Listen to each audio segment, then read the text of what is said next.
The movie kicks off in an oh-so-mysterious French town where, surprise, surprise, the dead decide it's the perfect time to stage a dramatic comeback. Not your usual Monday morning, right?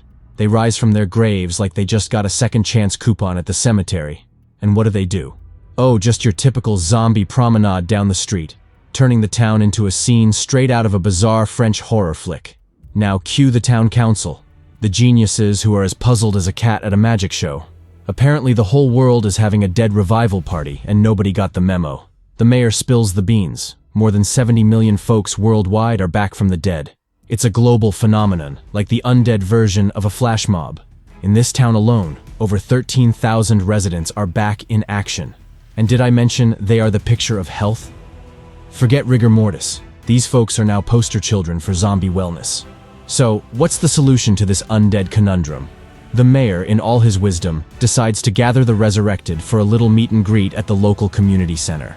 Because, nothing says welcome back to the living like a community potluck with the undead. The mayor, clearly an expert in the supernatural, declares these revived souls as citizens who deserve rights. I mean, who wouldn't want to be neighbors with the living dead? But wait, there's more. The committee. Yes, there's a committee for everything, even zombie reintegration. Estimates that these lively corpses need a 3 to 6 month vacation in their new digs. Dormitories are set up, complete with undead welcome baskets, and the zombies are sorted by age and gender because even the dead have standards. Now enter the mayor's wife, Martha, who is back from the dead and looking for some quality time with her hubby.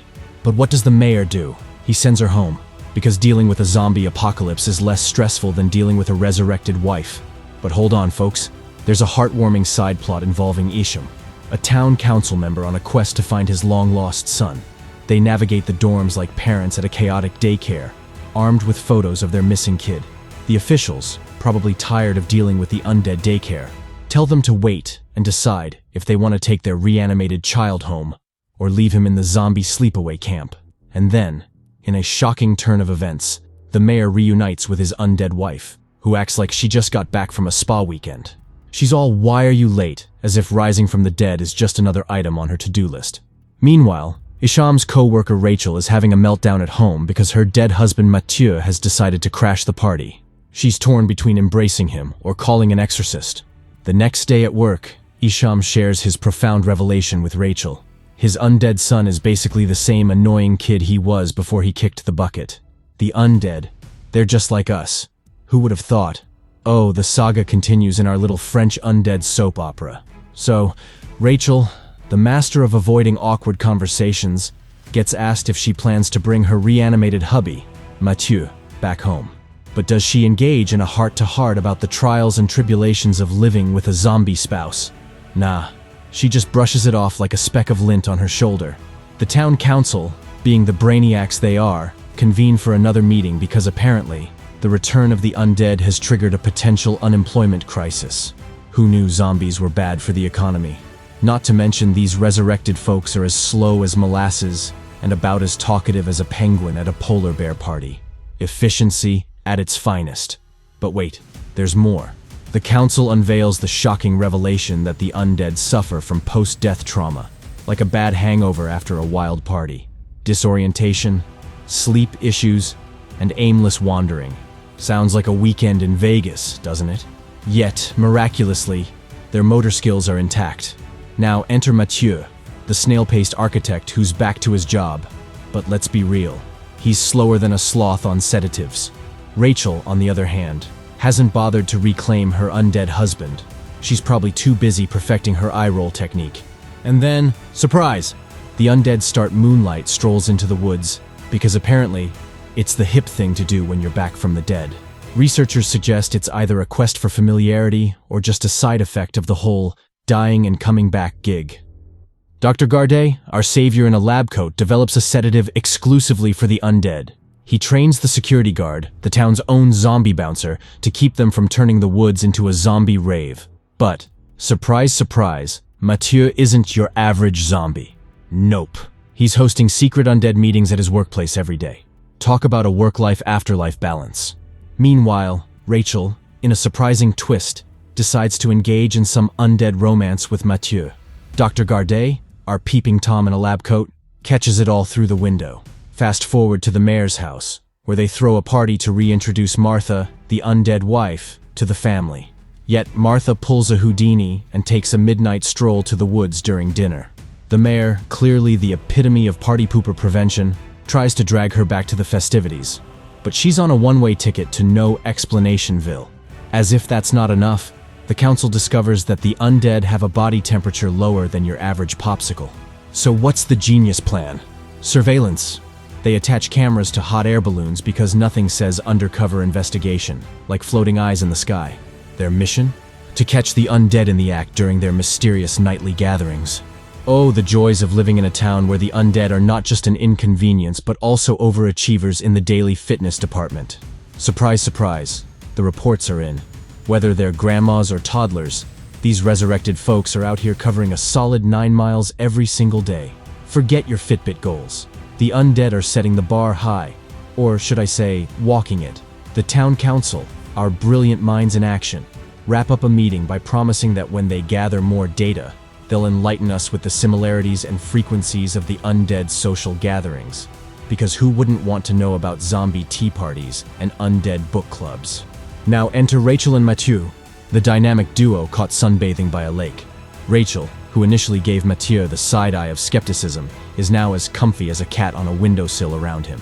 They spot some lake-loving undead, easily identifiable by their charming stiffness. Lo and behold, Dr. Gardet shows up, ready to drop some knowledge bombs about Mathieu's undead behavior. Apparently, he's recovering from trauma at a speed that would put even superheroes to shame. Fast forward to nighttime drama. Rachel hears a noise and discovers Dr. Gardet lurking in her backyard like a nighttime ninja. His excuse? He's here to help her cope, claiming he understands her struggles. Yeah, right. Rachel politely shoos him away, heads back inside, and finds Mathieu wide awake. He questions her late-night rendezvous, but she pulls a classic, "No, honey, I was talking to the invisible unicorns."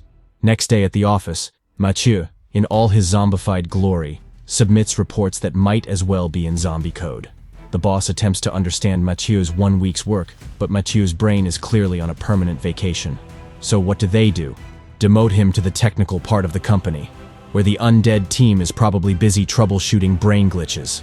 Meanwhile, at the town council meeting, the big reveal, the semi-normal behavior of the undead, is nothing but smoke and mirrors. They're basically undead method actors, mimicking living expressions and replaying memories like a broken record. Innovative jobs? Nope. Not in their undead skill set. Night falls, and Mathieu, the undead ninja, sneaks out again. This time, Dr. Gardet eavesdrops on the undead meeting and, surprise, they're discussing city maps and town areas like it's a neighborhood watch meeting for the undead. Forget brain eating. These zombies are all about urban planning.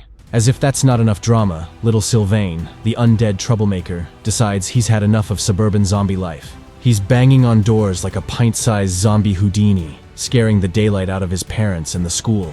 Even the mayor's wife tries a daring escape over a fence, but the mayor plays superhero and stops her midair. Mayor then spills his zombie worries to Rachel, fearing his wife will pull a moonlight vanishing act. But Rachel, the undead relationship expert, claims it's just their fate.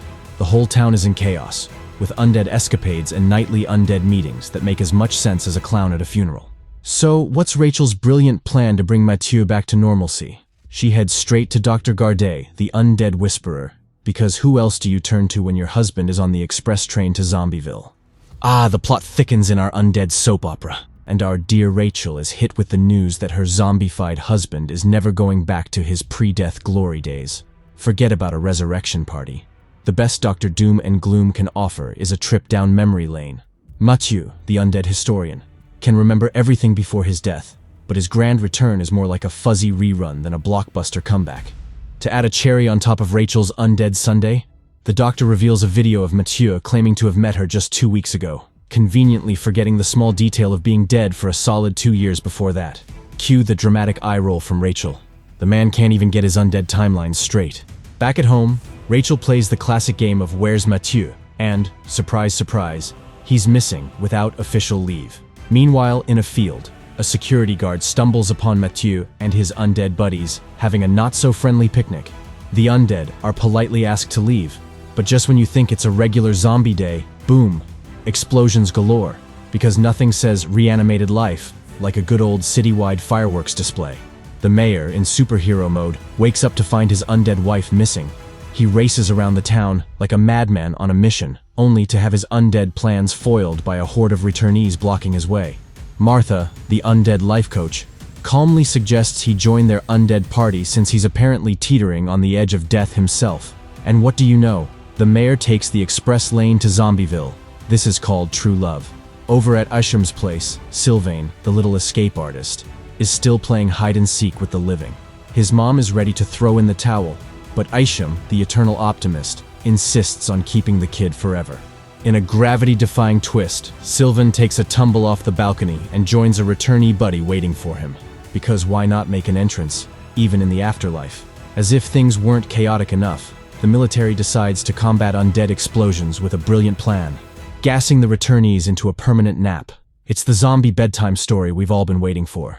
Amid the chaos, Mathieu, after a day of undead shenanigans, returns to a worried Rachel. He recounts all the details of the day of his deadly car accident to her. He recalls they had a disagreement and he drove off in frustration.